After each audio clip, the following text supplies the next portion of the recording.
So called विकसित मानसिकता के प्रदेश के लोगों से बेहतर जजमेंट दिखाया है भारतीय जनता पार्टी को इतनी करारी हार दी। जिन छात्रों ने परीक्षा पास की है उनका डॉक्यूमेंट वेरिफिकेशन चल रहा है, वो स्पष्ट कह रहे हैं कि हमने ईमानदारी से परीक्षा की तैयारी की, हमने क्वालिफाई किया, हमें क्यों फंसाया जा रहा है इस तरह के मामलों में, कोर्ट में ले जाकर मामले को लटकाया जाता है और सालों से हम नियुक्ति नहीं पा रहे। आने वाले 5 सालों में भारतीय जनता पार्टी का एक भी राज्यसभा का सांसद झारखंड से आने वाला नहीं। मुझे पार्टी में बैठकों में बुलाना उन्होंने बंद कर दिया, पार्टी के कार्यक्रमों की सूचना देनी बंद कर दी और कई मंचों पर अपमानित किया गया। कोल्हान में हम लोगों ने, मैंने प्रेडिक्शन किया था जिस दिन पहला चरण का मतदान हुआ था कि हम कम से कम 10 सीटें जीतेंगे, ज्यादा से ज्यादा 12 सीटें जीतेंगे। हमने 11 सीटें जीती हैं 14 में से। जब हम कहते हैं हिम्मत है तो हिम्मत है, हिम्मत ही हिम्मत है। ये जो एक भावनात्मक मुद्दा था राज्य के चुने हुए मुख्यमंत्री को जेल भेजने का, और कल्पना सोरेन जेएसएससी सीजीएल की परीक्षा के पेपर लीक की बातें चल रही है, आयोग ने स्पष्ट कहा है कहीं लीक नहीं है। और हमारे समाज के बड़े नेता आकर कहते हैं बटोगे तो कटोगे। किसे बांटने की बात हो रही है, किसे काटने की बात हो रही है? 18 से लेकर 50 साल वर्ष की उम्र की सभी वर्ग की महिलाओं को 1000 रुपए प्रति माह देने की जो कमिटमेंट था उसे पूरा किया गया। 4 किस्तें दी गई चुनाव के पहले तक, अब वो राशि 2500 रुपए हो गई जो इस महीने से जाएगी। नमस्कार, एक बार फिर से आपका मूक नायक में स्वागत है। और आज हमारे साथ जो मेहमान हैं वो झारखंड से हैं। झारखंड से हमारे साथ कुणाल सारंगी जी हैं। कुणाल सारंगी जी जो है एक्स एमएलए रह चुके हैं और जो अभी चुनाव हुए थे, विधानसभा चुनाव हुए थे, इसमें इनकी बहुत बड़ी भूमिका थी। खासकर जो कोल्हान क्षेत्र है उसमें इनकी बहुत बड़ी भूमिका थी। तो पहले तो बहुत बहुत स्वागत है आपका कुणाल। बहुत बहुत धन्यवाद आपका। कुणाल जी, शुरू करते हैं क्योंकि जब इलेक्शन चल रहे थे, इवन अभी भी हम लोग देखते हैं जो मुख्यमंत्री हैं लगातार ये 1,36,00,000 करोड़ वाला जो मामला है इस पे लगातार बात कर रहे हैं। तो एक पूरा मामला क्या है, क्या ये जो लगातार आरोप लग रहे हैं केंद्र सरकार पर, क्या पूरा मामला है? यही से शुरुआत। आप सब जानते हैं झारखंड देश के सबसे मिनरल रिच जो खनिज संपदा है उस मामले में सबसे आप कह सकते हैं संपन्न राज्यों में से एक है।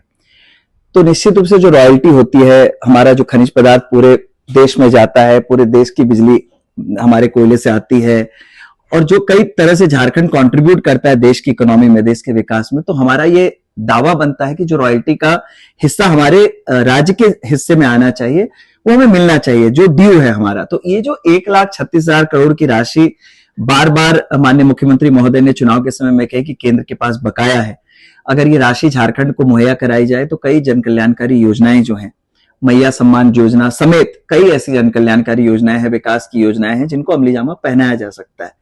तो इसी क्रम में बार बार हम लोगों ने केंद्र सरकार के पास ये मांग रखी है और ये बिल्कुल क्लियर है, इसमें कोई एम्बिग्युइटी नहीं है। जो बार बार दिग्भ्रमित किया जा रहा है आज राज्य की जनता को या देश की जनता को केंद्र सरकार के द्वारा कि झारखंड का कोई बकाया नहीं है, मैं स्पष्ट कर दूं, जो धुलाई होती है कोयले की उसके एवज में जो राशि बकाया है झारखंड की लगभग वो 3000 करोड़ के आसपास है। जो कॉमन कॉज केसेस होते थे उसके आधार पर जो हमारा क्लेम बनता है वो लगभग 36,000 करोड़ का है। और जो हमारा जो जमीन अधिग्रहण हुआ है कोयले का उसके आधार पर जो राज्य को मिलनी चाहिए वो लगभग 1 लाख करोड़ है। तो अब मिला जुलाकर आप कह सकते हैं 1,36,000 करोड़ की राशि है, मैं अगर उसको राउंड अबाउट करूं तो ये 1,36,000 करोड़ की राशि अगर राज्य को मिले तो कई विकास के काम आगे जा सकते हैं, जिसका बार बार हम मांग कर रहे हैं। ये हमारा अधिकार है, कोई हम भीख नहीं मांग रहे हैं केंद्र सरकार के सामने। लेकिन एक सौतेला व्यवहार और बार बार जो राज्य के एक पॉलिटिकल सिचुएशन को डिस्टेबलाइज करने की कोशिश एक सुनियोजित तरीके से आप देख सकती हैं 2019 से, जब से हेमंत सोरेन जी ने सत्ता संभाली तब से बार बार केंद्र की एजेंसियों के द्वारा उन्हें परेशान करना, एक सिटिंग मुख्यमंत्री को 5 महीने तक जेल की सलाखों के पीछे भेजना, ये तमाम जो कार्य किए गए हैं ताकि जो हमारा कमिटमेंट है स्टेट के जनता के प्रति उसको डीरेल किया जा सके, जिसका जवाब 2024 के विधानसभा चुनाव में झारखंड की जनता ने बहुत स्पष्टता के साथ दिया है। तो कोयला तो लगातार पूरे देश में भेजा ही जा रहा है क्योंकि झारखंड की जो लैंड है वो इतनी रिच है, तो क्या फिर वहां पे रोक लग जाएगी अगर ये बकाया पूरा नहीं? देखिए, कब तक हम इस तरह से जो एक दोहरा मापदंड हमारे साथ अपनाया जा रहा है, जो आप कह सकते हैं एक ऑपरेसिव एटीट्यूड के साथ केंद्र सरकार काम करी, हम कब तक बर्दाश्त करेंगे? तो अगर हमें न्याय नहीं मिला तो हमें निश्चित रूप से रोकना पड़ेगा ताकि केंद्र सरकार को माकूल जवाब दिया जा सके और दबाव बनाया जा सके। तो अभी कोई जवाब आया है केंद्र सरकार की तरफ से? अभी कॉरेस्पॉन्डेंस हम लोगों ने फिर से शुरू किया है पूरे ब्रेकअप के साथ। जीएसटी काउंसिल की जो बैठक हुई थी जोधपुर में उसमें भी इस बात को, जैसलमेर में इस बात को स्पष्टता से हमारे वित्त मंत्री ने रखा है केंद्र सरकार के सामने कि 1,36,000 कोई राशि, 36,000 करोड़ की राशि कैसे बाकी है 1,36,000 करोड़ की, और क्यों ये झारखंड की जनता के लिए आवश्यक है, ताकि हम जो विकास की योजनाएं हमने प्लानिंग की है करने की, उसे हम धरातल पर उतार सकें। झारखंड में एक शानदार जीत, हम लोग कह सकते हैं एकदम शानदार जीत हुई। और क्या लगता है आपको इस जीत की क्या वजह है, किस तरह से आप देखते हैं, क्या इस जीत की उम्मीद थी आपको? देखिए, जीत की उम्मीद निश्चित रूप से थी। मैंने काउंटिंग डे के दिन भी कई टीवी चैनल्स में मैंने कहा था कि हम 45 के आंकड़े को निश्चित रूप से क्रॉस करेंगे, लेकिन इतना बड़ा मैंडेट आएगा, इसके लिए मैं राज्य की जनता का हृदय से आभार व्यक्त करता हूं। और अगर आप कारणों की बात करें तो ये स्पष्ट है कि कॉम्बिनेशन ऑफ मेनी रीजंस था, कोई एक कारण नहीं था। एक निश्चित रूप से सबसे बड़ा कारण था जो एक बिना वजह एक जनता के द्वारा चुने हुए मुख्यमंत्री को परेशान किया गया, जिससे झारखंड की जो जनता है वो बहुत सीधी सादी जनता है, वो ज्यादा मैनिपुलेटिव नहीं है। तो ये जो निर्णय केंद्र की एजेंसियों के द्वारा उन्हें परेशान किया जाना, 5 महीने तक बिना सब्सटैंशियल प्रूफ के, एविडेंस के उन्हें अंदर जेल के अंदर रखना, जो हाईकोर्ट ने अपने बेल ऑर्डर्स में भी मेंशन किया है कि ऐसा कोई पर्याप्त साक्ष्य नहीं मिला जिसके आधार पर आप एक सिटिंग चीफ मिनिस्टर को अंदर रख सकते हो, तो ये बातें खिलाफ गई। मैया सम्मान योजना के माध्यम से जो एक ऐतिहासिक निर्णय राज्य सरकार के द्वारा लिया गया, 18 से लेकर 50 साल वर्ष की उम्र की सभी वर्ग की महिलाओं को 1,000 रुपए प्रति माह देने की जो कमिटमेंट था उसे पूरा किया गया। 4 किश्तें दी गई चुनाव के पहले तक, अब वो राशि 2,500 रुपए हो गई है जो इस महीने से जाएगी। इसके साथ साथ लगभग आप कई लाख परिवार, 40 लाख के आसपास परिवारों का बिजली बिल माफ किया गया, जो स्वतंत्रता के बाद से कभी नहीं हुआ था। लाखों किसानों की कर्ज माफी की गई, केसीसी लोन जो था। तो कई सारे जन कल्याणकारी योजनाएं थी, प्लस ये जो एक भावनात्मक मुद्दा था राज्य के चुने हुए मुख्यमंत्री को जेल भेजने का, और कल्पना सोरेन के रूप में एक रेयर कॉम्बिनेशन आप कह सकते हैं, एक आदिवासी नेत्री, महिला, उच्च शिक्षित, कई भाषाओं में पारंगत और जनता के साथ स्वतः एक बहुत एफर्टलेस वे में कनेक्ट करने वाली एक नेत्री झारखंड को मिली, जिन्होंने हेमंत सोरेन जी के एब्सेंस में लोकसभा चुनाव के समय में पार्टी के संगठन को संभाला, सरकार के साथ बैलेंस स्थापित किया और चुनौती को अवसर में बदला और अपने आप को स्थापित किया राजनीतिक रूप से, सामाजिक रूप से और भावनात्मक रूप से राज्य की जनता के दिल में। महिलाओं के लिए तो बिल्कुल एक मैं खुद गई थी चुनाव में, तो काफी सारी महिलाएं जुड़ी थी और इस योजना का उन्होंने फायदा भी लिया और राशि भी बढ़ा दी गई है। तो महिलाओं के लिए तो बात हुई, लेकिन जैसे बेरोजगारी एक बहुत बड़ा मुद्दा है, तो इसके लिए क्या तैयारियां हैं? देखिए, हेमंत सोरेन जी को अगर आप कहें तो 5 सालों में 2 साल कोविड का समय था और लगभग 6 महीने उन्हें जेल की सलाखों के पीछे रहना पड़ा और फिर लोकसभा के चुनाव हुए, आचार संहिता लगती है। तो जो सरकारी नियुक्तियां हैं, जिसके लिए जेपीएससी, जेएसएससी जैसी संस्थाएं हैं, उनकी जो पहले जो कार्यशैली थी, कैलेंडर तक नहीं बनता था, नियमावली पहली बार बनी, एक इंटेंट दिखा। मैं ये नहीं कह रहा हूं कि जितनी आकांक्षाएं थी युवा वर्ग को, सारी आकांक्षाएं पूरी हुई है, लेकिन ईमानदारी में, प्रयास में कोई कमी नहीं थी जो दिखा भी। कई नियुक्तियां हुई भी, कुछ नियुक्तियां नहीं हो पाई। कई बार आप देखिए, अभी जो सीजीएल, जेएसएससी सीजीएल की परीक्षा के पेपर लीक की बातें चल रही है, आयोग ने स्पष्ट कहा है कहीं लीक नहीं है, कोई साक्ष्य अभी तक ये दे नहीं पाए। मॉर्फ वीडियोस के आधार पर यह क्लेम किया जा रहा है कि लीक हुई है। जिन छात्रों ने परीक्षा पास की है उनका डॉक्यूमेंट वेरिफिकेशन चल रहा है, वो स्पष्ट कह रहे हैं कि हमने ईमानदारी से परीक्षा की तैयारी की, हमने क्वालिफाई किया, हमें क्यों फंसाया जा रहा है इस तरह के मामलों में, कोर्ट में ले जाकर मामले को लटकाया जाता है और सालों से हम नियुक्ति नहीं पा रहे। तो बहुत विसंगत आप कह सकते हैं विषम परिस्थितियों में राज्य के युवाओं को नौकरी देने की कोशिश हेमंत सरकार के द्वारा की गई है। और इस बार ये हम लोगों ने पहले ही स्पष्ट किया है, कैलेंडर इस साल के अंत के पहले तक प्रकाशित होगा और प्राइवेट सेक्टर में भी जो हमारे स्किल्ड युवा हैं उनको 70% आरक्षण देकर यहां पर कैसे लोकली उनको ऑब्जर्व किया जा सके, उस दिशा में सरकार बहुत ही ठोस नीति बनाकर आगे जाने वाली है। तो शिक्षा और स्वास्थ्य पे मेरा अगला सवाल रहेगा, क्योंकि जो उनका पिछला कार्यकाल था उसमें एक ऐसी महामारी से वो भी जूझे, तो उनमें उन्होंने देखा होगा कि क्या दिक्कतें हो सकती हैं। तो शिक्षा और स्वास्थ्य पे उनकी ऐसी क्या आगे योजनाएं हैं, क्योंकि शिक्षा में भी ऐसा नहीं है कि झारखंड अभी बहुत आगे है, अभी बहुत जरूरत है वहां पे, स्वास्थ्य की भी बहुत ज्यादा जरूरत है, तो उसमें आगे क्या योजना है? देखिए, इस बार जो है हमारा फोकस, क्योंकि कोविड जैसी महामारी अभी नहीं है, तो हमारा प्राइम फोकस है। कल जीएसटी काउंसिल की बैठक में भी हमारे वित्त मंत्री महोदय ने इस बात को स्पष्टता के साथ केंद्र सरकार के सामने रखा है कि हमें स्कूल्स के इंफ्रास्ट्रक्चर को बेहतर करने के लिए, गवर्नमेंट स्कूल्स को सेंटर ऑफ एक्सीलेंस बनाने के लिए ज्यादा से ज्यादा क्वालिटी ऑफ टीचर्स हमें इंप्रूव करने की जरूरत है, नंबर ऑफ टीचर्स भी बढ़ाने की जरूरत है, और जो रेशियो है स्टूडेंट और टीचर्स का उस पर काम करने की आवश्यकता है, जिसके लिए हमें केंद्र सरकार से वित्तीय सहायता की आवश्यकता है, जिसे हम धरातल पर उतार सके। और शिक्षा को लेकर आप देख सकती हैं एक बड़ी पहल पिछली कार्यकाल में भी हुई है। संभवतः झारखंड एकमात्र राज्य है पूरे देश में जहां दर्जनों युवा प्रतिवर्ष अमेरिका और इंग्लैंड के यूनिवर्सिटीज में जाकर फुल स्कॉलरशिप के साथ पढ़ाई कर रहे हैं। मारांगोम के जो स्कॉलरशिप है ब्रिटिश हाई कमीशन के साथ कोलैबोरेशन में, ये एक पायोनियरिंग आप कह सकते हैं एफर्ट है राज्य सरकार के द्वारा। तो और जो सरकारी विद्यालयों में, सरकारी कॉलेजेस में, विश्वविद्यालयों में जो स्थिति है, अभी प्राइम फोकस है हम लोगों का कि शिक्षकों की जो कमी है उसको दूर किया जाए, ताकि जो छात्र सामान्य विषयों को पढ़ने के लिए भी बैंगलोर, भुवनेश्वर, पुणे की राह जाते हैं, वो झारखंड में रहकर अपनी उच्च शिक्षा प्राप्त कर सके। आप खुद हार्वर्ड से पढ़े हुए हैं, तो झारखंड सरकार मतलब बच्चों के लिए, जो पढ़ रहे हैं बच्चे, उनके लिए ऐसा क्या करने जा रही है कि ज्यादा से ज्यादा जो बच्चे हैं दुनिया की टॉप यूनिवर्सिटीज में पहुंचे? तो जो आपका पढ़ाई है, आपका एक्सपीरियंस है, इसमें कुछ काम आएगा, आप कुछ सुझाव देंगे?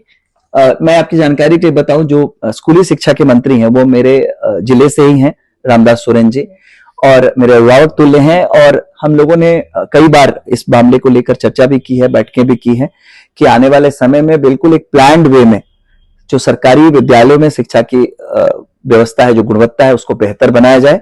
और इसके लिए हम कई अन्य राज्यों की जो शिक्षा पद्धति है उसका भी अध्ययन कर रहे हैं, और जो टीम्स है, जो कंसल्टेंट्स हैं, उनके साथ भी लगातार वार्ता चल रही है कि आने वाले 6 महीनों में एक आपको देखने को मिलेगा कि झारखंड के कई सरकारी विद्यालय, जिनमें पहले कोई सोच भी नहीं सकता था कि ऐसे स्तर की पढ़ाई हो सकती है, इसकी व्यवस्था हम करने जा रहे हैं। मंत्रिमंडल पे आते हैं। मंत्रिमंडल में इस बार कई सारे जो है नए नए चेहरे दिखाई देखने को मिले हैं जो पिछली बार नहीं थे। तो थोड़ा सा बताइए कि पिछली बार का जो मंत्रिमंडल था इस बार से कैसे अलग है या कैसे बेहतर है? देखिए, जब मैंडेट इतना रिसाउंडिंग है, जो जनता ने जनादेश दिया है वो इतना स्पष्ट है कि माननीय मुख्यमंत्री महोदय को अब सरकार को चलाने से ज्यादा, मतलब आप गवर्नमेंट से ज्यादा गवर्नेंस पे वो फोकस कर सकते हैं, ऐसा मैंडेट मिला है। तो इसलिए जो नए चेहरे हैं, जो पुराने अनुभवी चेहरे हैं, सबका एक सामंजस्य बैठा कर ये कैबिनेट बनी है, और बेहतरीन कैबिनेट बनी है।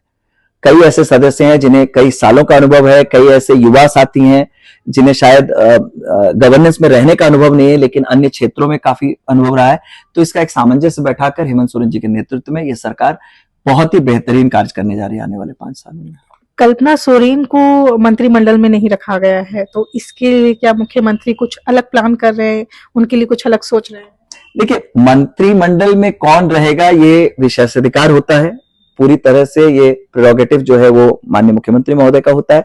कल्पना सोरेन जी इन्हें अपनी योग्यता बहुत स्पष्ट रूप से पूरे देश के स्तर पर साबित की है। उनका रोल क्या रहेगा पार्टी में ऑर्गेनाइजेशन में होंगी या गवर्नमेंट में होंगी, ये सारा दायित्व पार्टी में माननीय मुख्यमंत्री महोदय को तय करना है। वो टीम के कैप्टन है, वो जानते हैं किस प्लेयर को कौन से रोल में अगर वो ग्राउंड पे उतारे तो मैच किस तरह से बेहतर परिणाम हम दे सकते हैं राज्य की जनता को। तो जे मैम अपने आप को राष्ट्रीय परिप्रेक्ष्य में कहां देख रहे हैं? देखिए, मैं आपके माध्यम से देश की जनता को ये बताना चाहूंगा, हेमंत सोरेन जी आज ट्राइबल लीडर्स जितने भी हैं उसमें अनडाउटेडली देश के सबसे बड़े लीडर के रूप में उभरे हैं। जिस तरह की चुनौतियों का सामना करके उन्होंने अकेले, आप कह सकते हैं हमारे 2 ही स्टार प्रचारक थे, हेमंत सोरेन जी और कल्पना सोरेन जी। भाजपा ने दर्जनों मुख्यमंत्रियों की फौज उतार दी थी झारखंड में। माननीय प्रधानमंत्री जी ने रोड शो तक किया रांची में जाकर, माननीय गृहमंत्री जी ने प्रखंडों में कार्यक्रम किए हैं। उसके बावजूद झारखंड राज्य की जनता का मैं आभार दूंगा जिन्होंने ये परिणाम दिया। तो ये स्पष्ट है कि राज्य की जनता को हेमंत सोरेन जी के नेतृत्व पर भरोसा है। तो ये जो देश के मानचित्र पर उन्होंने अपने आप को स्थापित किया है एक बड़े ट्राइबल लीडर के रूप में, और ट्राइबल कॉज को लेकर इतने फोकस्ड वे में, इतने आप कह सकते हैं प्रोएक्टिव वे में शायद ही कोई अन्य नेता इस देश में काम कर रहा हो आज जिस तरह से हेमंत जी काम कर रहे हैं। तो राष्ट्रीय परिप्रेक्ष्य में निश्चित रूप से झारखंड मुक्ति मोर्चा आने वाले समय में एक बड़ी भूमिका में दिखाएगा। हमारे 5 लोकसभा के सांसद हैं, 3 राज्यसभा में सांसद हैं, और जिस तरह से इस बार का मैंडेट मिला है, आने वाले 5 सालों में भारतीय जनता पार्टी का एक भी राज्यसभा का सांसद झारखंड से आने वाला नहीं है, तो इंडिया के ही सांसद आएंगे। तो कहीं ना कहीं उनके नेतृत्व में दिल्ली में भी झारखंड की जो आवाज है वो हम बुलंद करेंगे। और इसलिए आप देख सकते हैं कि जो 1,36,000 करोड़ की बात हो रही है, हमारे सांसदों ने भी इस बात को लोकसभा में रखा है और हम बहुत जल्द इसको लेकर राष्ट्रीय स्तर पर भी अगर इसकी आवाज उठाने की आवश्यकता पड़े तो हम सामूहिक रूप से उठाएंगे। कल्पना जी खुद महिला हैं और उनका बैकग्राउंड क्योंकि आदिवासी है वो, तो अगर हम लोग देखें देश भर की कई पार्टी में इस तरह का कोई नहीं है, मतलब कोई आदिवासी महिला में मिलेगी नहीं, और मिलेगी तो इस तरह से वोकल नहीं मिलेगी जो जिस तरह से कल्पना जी मल्टीलिंगुअल है, अपनी बात रखने इस तरह से नहीं रख पाती हैं। तो झारखंड में और भी जो है महिलाएं जुड़े, जेएमएम में और महिलाएं जुड़े, उसके लिए कुछ प्लानिंग है उनकी? 100%। आप देखिए कल्पना सोरेन जी को देखकर मैं अपना अनुभव आपको कहता हूं, चुनाव के परिणाम के पहले से ही कई महिलाएं जो पहले शायद राजनीति से दूर भागती थी, आज मुझे फोन करती है, मैसेज करती है कि हम पार्टी से जुड़ना चाहते हैं। और हमारी प्रेरणा जो हमारी इंस्पिरेशन जो है वो कल्पना सोरेन जी को देखकर हमें लगता है कि हम भी राजनीति में आ सकते हैं और बेहतर कर सकते हैं। तो एक शुरुआत है जिसका वर्ग संगठन के साथ साथ पूरी पार्टी को फायदा मिलेगा। ईडी सीबीआई की कार्रवाई आप जानते ही हैं, खुद मुख्यमंत्री जी इससे जूझे हैं, तो इसको आप कैसे देखते हैं? आप देख सकती हैं विधानसभा चुनाव का जो पहला चरण था उसके 4 दिन पहले माननीय मुख्यमंत्री महोदय के जो है पर्सनल सेक्रेटरी सुनील श्रीवास्तव जी के घर पर रेड हुई। मुख्यमंत्री महोदय को 5 महीनों के लिए जेल भेजा गया। तो मेरा बहुत स्पष्ट मानना है कि अब केंद्र की एजेंसियों को भी एक सेल्फ रियलाइजेशन होना चाहिए, और जो दिल्ली में लोग बैठे हैं जो सोचते हैं यहां से एजेंसियों के माध्यम से झारखंड पर राज करेंगे, उनको भी अपनी ताकत का एहसास झारखंड की जनता ने इस चुनाव में कराया है। तो मुझे लगता है कि ये एजेंसियां अपने कार्यशैली को सुधारेंगी और जहां गलत है वहां निश्चित रूप से कार्रवाई होनी चाहिए, लेकिन राजनीतिक लेंस के साथ अगर आप कार्रवाई करेंगे तो उसका परिणाम जो झारखंड में विधानसभा के चुनाव में देखने को मिला वही पूरे देश में होगा। आप जेएमएम से जुड़े, वहां से एमएलए बने, फिर आप बीजेपी में चले गए और फिर बीजेपी से फिर वापस जेएमएम में आ गए, इसकी क्या वजह है जो आप उधर गए और फिर वापस आए? देखिए, मैंने जब भारतीय जनता पार्टी ज्वाइन की थी तो मैंने उस मंच से भी ये कहा था कि मेरी आज जो भी राजनीतिक पहचान है वो झारखंड मुक्ति मोर्चा की वजह से है और बड़े भाई हेमंत सोरेन जी की वजह से है। राजनीति में आने के पहले से मेरा व्यक्तिगत उनसे संबंध रहा है और उनकी प्रेरणा से ही मैं राजनीति में आया। मुझे लगा था कि राष्ट्रीय आप जब पार्टी में जाते हैं एक नेशनल प्लेटफॉर्म पर जाकर आप ज्यादा लोगों का काम कर सकते हैं, आपके पास रिसोर्सेज ज्यादा होते हैं, नेटवर्क बड़ा होता है। कोविड के काल में मैंने इसका इस्तेमाल भी किया, कई राज्यों में लोग फंसे हुए थे, मैंने भारतीय जनता पार्टी के कार्यकर्ता साथियों के माध्यम से उन लोगों की मदद की। लेकिन जो स्थिति झारखंड राज्य में बना दी गई है, ऐसे नेता जिनका ना जनाधार है ना जनता के साथ जुड़े हैं, वैसे लोगों को बड़े बड़े पद देकर रखा गया है। और जब सम्मान से कॉम्प्रोमाइज करने की बात आती है तो मुझे नहीं लगता मैं लाखों की नौकरी विदेशों में छोड़कर भारत इसलिए आया था कि मैं गणेश परिक्रमा करूं या ऐसे लोगों के पीछे घूमूं जिन्होंने जिनका अपना कोई जनाधार नहीं है, जिन्होंने जनता के लिए कोई काम नहीं किया है। और ऐसे लोग आज संगठन पे बड़े बड़े पदों पर काबिज है और आप देख सकती हैं उसका परिणाम क्या है, इतनी ताकत लगाने के बाद भी। क्योंकि पब्लिक की जो पल्स है, जो जनता की फीलिंग्स है, उसको समझने वाला कोई लीडर आज भारतीय जनता पार्टी झारखंड में नहीं है। तो इसलिए एक कलेक्टिव लीडरशिप ये दे नहीं पाए, राज्य की जनता का भरोसा नहीं जीत पाए और आज ये स्थिति है कि ऑपोजिशन का लीडर ढूंढने में 1 महीने हो चुके हैं। विधानसभा चुनाव के परिणाम को आए हुए लगभग 2 दिनों में 1 महीना हो जाएगा, आज तक लीडर ऑफ ऑपोजिशन ये चूज नहीं कर पाए। तो आप समझ सकते हैं क्या स्थिति है। और लोकसभा के चुनाव में जो मेरा अब व्यक्तिगत कारण आपने पूछा, जमशेदपुर लोकसभा से 2 ही नाम गए थे लोकसभा चुनाव में भारतीय जनता पार्टी से, जो वर्तमान में सांसद है, और मेरा नाम गया था।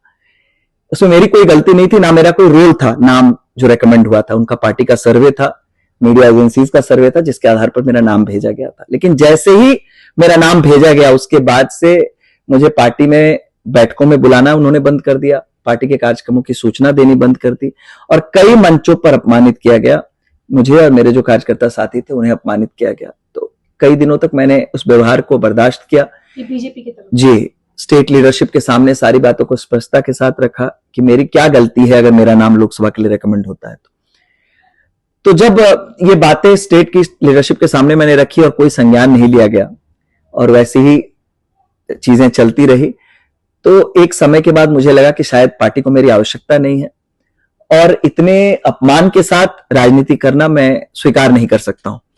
और जब मेरे बड़े भाई हेमंत सोरेन जी का बुलावा आया, उन्होंने मुझे घर वापस बुलाया और कहा कि ये जिम्मेदारी है। जिन विधानसभा क्षेत्रों में मुझे जिम्मेदारी दी गई, मैं उन विधानसभा क्षेत्र के लोगों का भी आभार व्यक्त करता हूं। उन्होंने मेरे एक्सपेक्टेशन से बड़ा परिणाम दिया है। कोल्हान में हम लोगों ने, मैंने प्रेडिक्शन किया था जिस दिन पहला चरण का मतदान हुआ था कि हम कम से कम 10 सीटें जीतेंगे, ज्यादा से ज्यादा 12 सीटें जीतेंगे। हमने 11 सीटें जीती हैं 14 में से।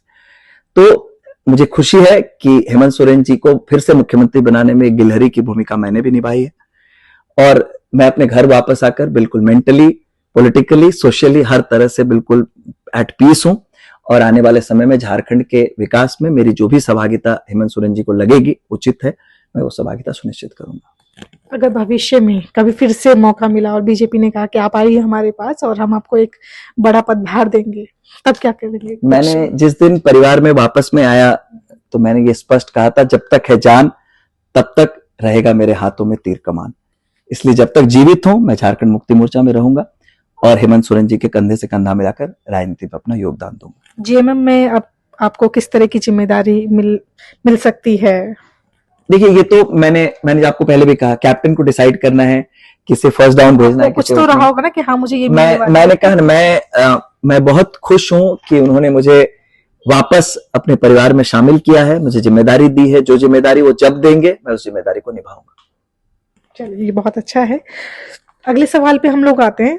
दलित आदिवासी देश में लगभग सबसे निचले ही पायदान पर है। आप देखेंगे पूरे देश में यही हाल है, झारखंड में भी ऐसा ही है।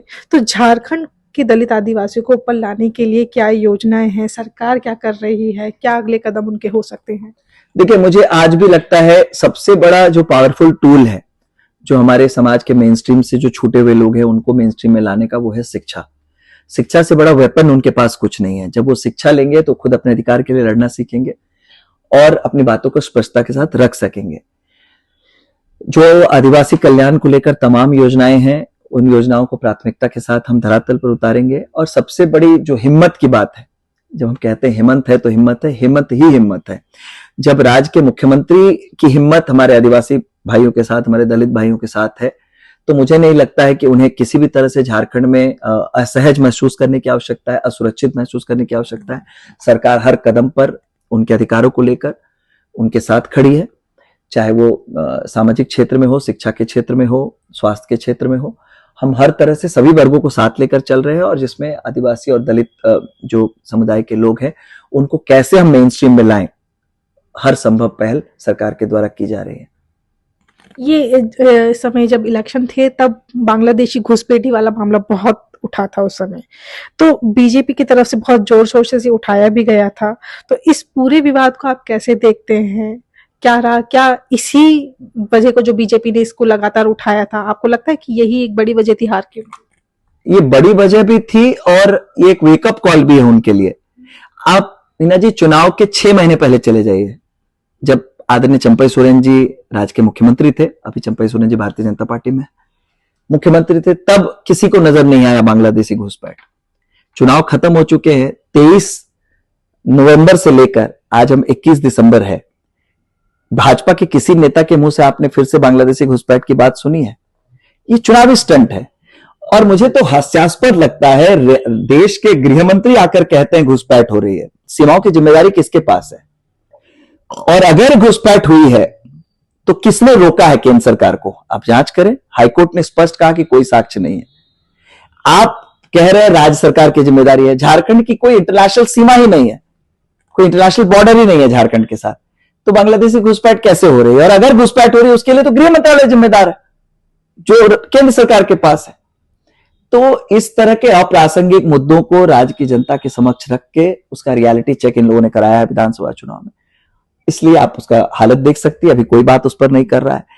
और ये एक और जो बटोगे कटोगे, इस तरह के जो नारे हैं, हम अंतरिक्ष पर जाने की बात कर रहे हैं, हम आदिवासी समुदाय के छात्र छात्राओं को ऑक्सफोर्ड, कैम्ब्रिज, हार्वर्ड भेजने की बात कर रहे हैं, और हमारे समाज के बड़े नेता आकर कहते हैं बटोगे तो कटोगे। किसे बांटने की बात हो रही है, किसे काटने की बात हो रही है? हम एक ही देश के सारे लोग हैं।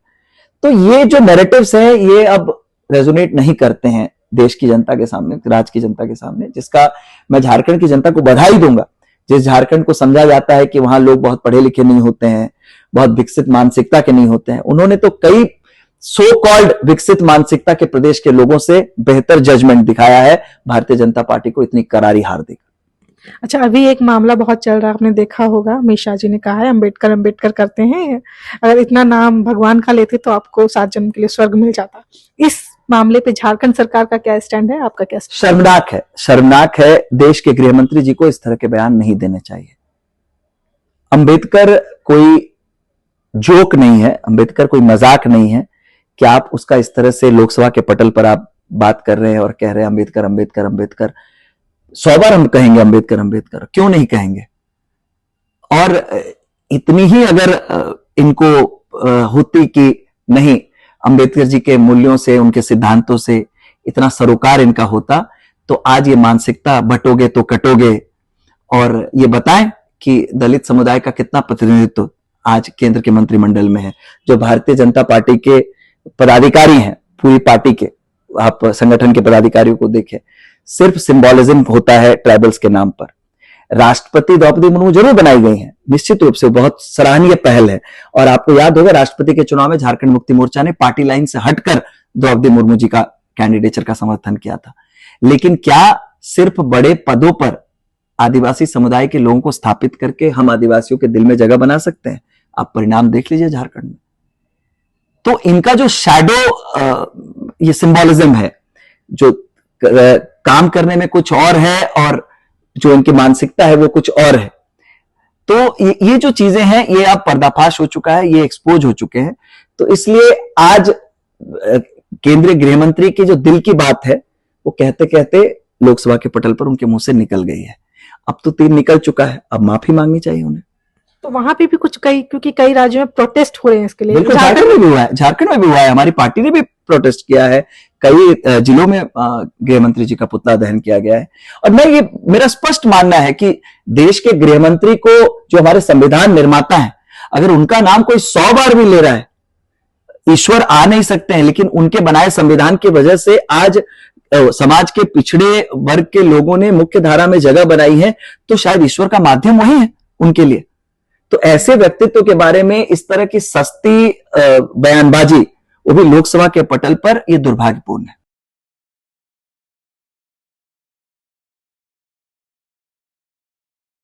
द मूक नायक जनवादी पत्रकारिता करता है। यह संविधान, लोकतंत्र और सामाजिक न्याय पर चलने वाला चैनल है। अगर आप भी चाहते हैं द मूक नायक हमेशा हाशिए पर खड़े लोगों की आवाज बुलंद करता रहे, बेजुबानों की पीड़ा दिखाता रहे, तो सपोर्ट कीजिए। सपोर्ट करने वाला लिंक आपको स्क्रीन पर दिखाई दे रहा होगा। साथ ही डिस्क्रिप्शन में जाकर भी आपको ये लिंक मिलेगा, जहां पर जाकर आप हमें सपोर्ट कर सकते हैं और हमारे काम को आगे बढ़ा सकते हैं।